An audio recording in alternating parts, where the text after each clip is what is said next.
快点让我进去！这可能是瑞典近期最急迫的心声了。看看它的周围，左边的挪威和下边的丹麦是北约组织创立国，而如波兰、立陶宛、拉脱维亚、爱沙尼亚等，也都在冷战前后纷纷入了北约。即使是自己的好兄弟，曾同属中立国的芬兰，也在前段时间投入了北约组织的怀抱。放眼望去，波罗的海周围就只剩瑞典一个苦哈哈。瑞典心里苦啊！于是，为了摆脱以前中立国的身份，尽快加入北约组织，瑞典不惜动用了1半以上的军事力量和武器装备，开展了他们多年来最大规模的实战演练，来向北约组织表达，瑞典有从北面切断俄军溃逃路线和围堵俄军的能力。让瑞典加入组织，对北约、对波罗的海周边的国家有莫大的好处。据报道，瑞典此次的实战演练一共拉出来了2.6万人参演，大约占了全国总兵力的1半。要知道，瑞典虽然是军事强国，能够自产80%的军事装备，能够研发出了独一无二的无炮塔坦克和世界先进的鹰狮战机，但是瑞典军队的总兵力只有5.27万人。这直接拉出来1半，足以见得瑞典入约的决心。同时，该军演是从4月17日开始，至5月11日结束，囊括了众多北约成员国和乌克兰，预计耗资5.8亿瑞典克朗，约合7300万美元。瑞典国防部称，瑞典海军、空军、陆军都将参与该次大规模军事演习。瑞典海军规模很小，总兵力仅9200人，但却将在该次军演中出动30艘包括导弹护卫舰、导弹巡逻艇以及潜艇等在内的各型作战舰艇，其实力不容小觑。就比如他们独树一帜的维斯比级隐形护卫舰，其装载的2具 S2125 可转式迸喷射推进系统，不仅具有较佳的静音能力与机动性，还能允许船舰的吃水降低，特别适合瑞典海军的近岸潜水操作环境。同时，这还是世界上第一种按照全隐形规范由碳纤维制造的水面舰艇，即使是美军的朱姆沃尔特级驱逐舰也是后来者。而瑞典空军的规模更小，总兵力仅有8400人，但他们却装备有超过500架飞机，其中1半为战斗机，有200多架是全球先进水平的 JAS-39 鹰狮。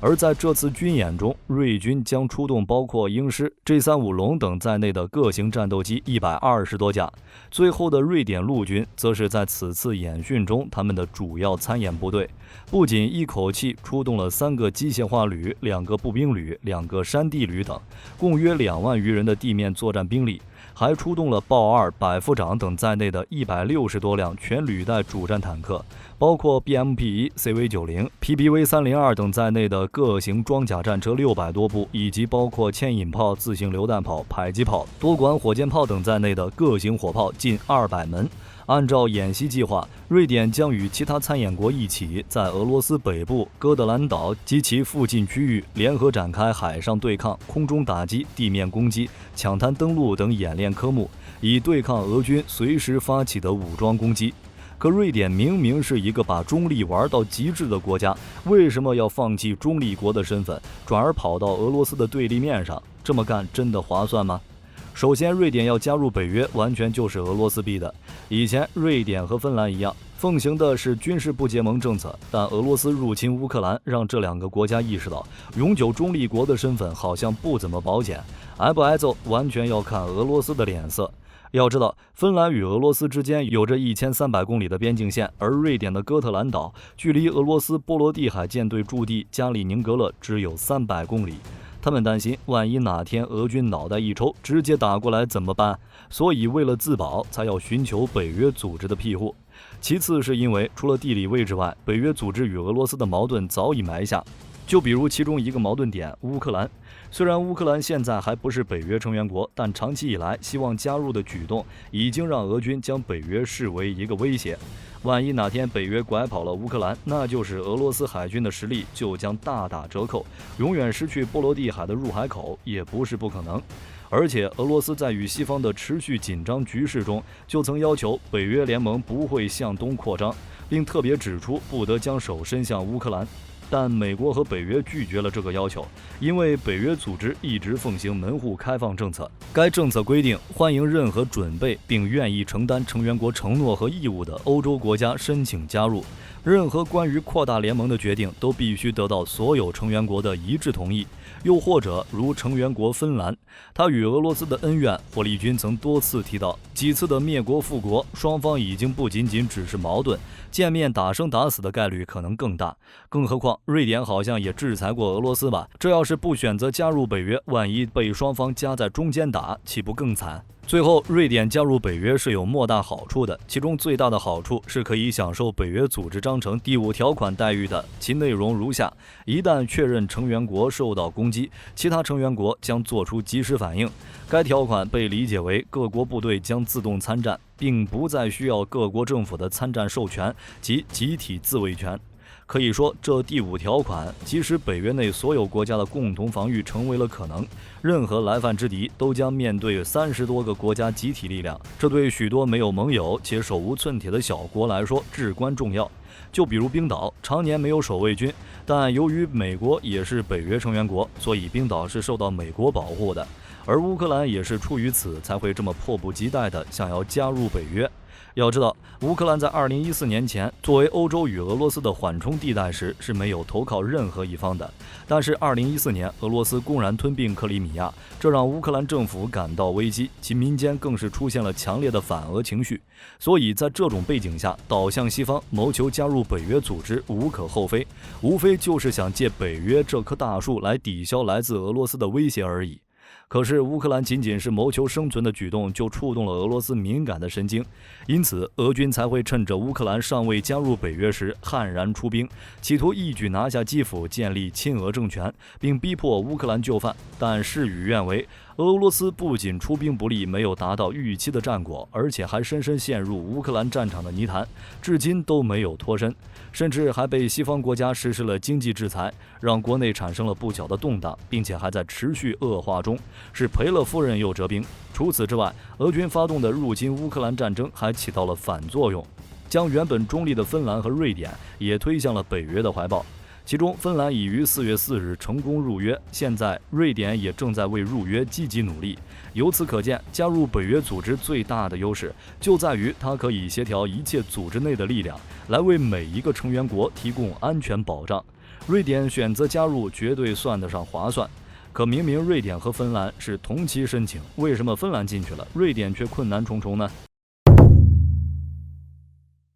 北约新成员的加入需要得到所有成员国的一致同意，而瑞典迟迟无法入约，就是因为土耳其不同意。这又是为什么？原来阻止瑞典入约是因为今年1月，在瑞典首都斯德哥尔摩发起了多起针对土耳其政府的抗议活动，里面种种事件让土耳其政府认定瑞典政府庇护 PKK 的激进分子，违反了土瑞芬3边备忘录，所以才不同意瑞典入约，这是其一。其二是因为土耳其可能想要从美国手中获取一些好处，比如购买一批被美国国会议员阻止的 F-16战机。毕竟土耳其与叙利亚库尔德武装分子的冲突导致其与华盛顿的关系紧张，所以才想着迂回一下达到目的。当然，这第二点是猜测。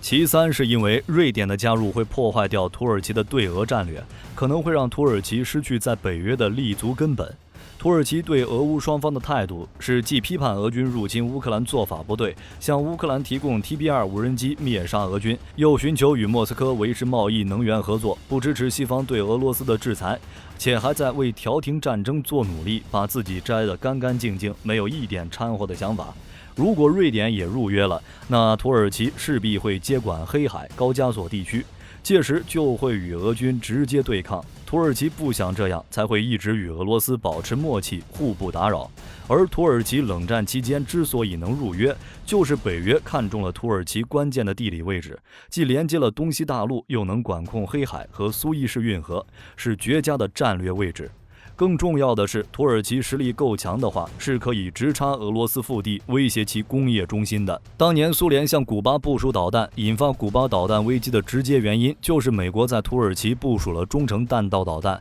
威胁到了苏联核心安全，因此土耳其才在北约有着不低的地位。现在芬兰已经入约，若是连瑞典也加入，那两国所拥有的强大军队必然会在战略上堵住北约对抗俄军前线的漏洞，同时也会使北约能够向波罗的海地区投射更多的力量。若是如此，土耳其在北约的重要性必然会下降。以上就是瑞典入约困难重重的原因。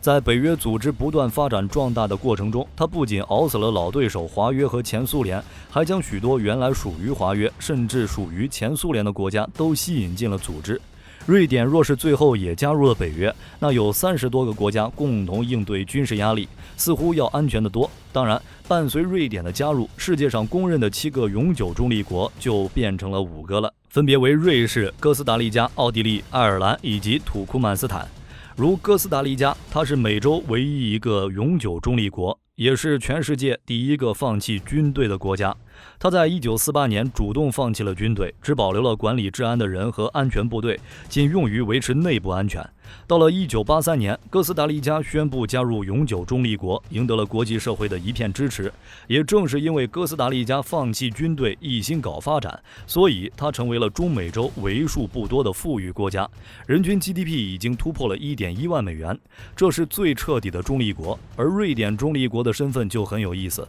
17世纪的时候，瑞典还是北欧霸主，现在的芬兰、丹麦部分地区、爱沙尼亚、拉脱维亚、立陶宛等国几乎都是瑞典的地盘。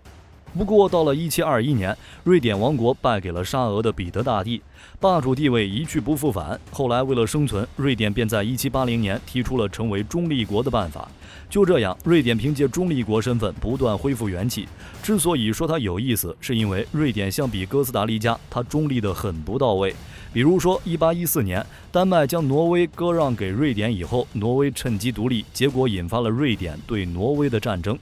又如二战的时候，瑞典为了防止被德国吞并，私底下成为了德军的中转站。德国的军队和物资可以从瑞典轻而易举地运送到芬兰，继而进入苏联境内。同时，德军的飞机也能自由出入瑞典领空。所以，保住瑞典中立国身份的，仅是因为他们没有公开宣布参战。而现在，瑞典可能或被迫或自愿地选择放弃永久中立国的身份，加入北约，会是更符合瑞典发展的方向。不过，现在瑞典的大规模军演只是向北约表明了态度，而是否能正式入约，估计要等土耳其选举结束才会有所进展。好了，关于瑞典为入约所做出的努力，大家是什么态度呢？欢迎在评论区留言，我们一起讨论。本期视频内容就到这里，我们下期再见。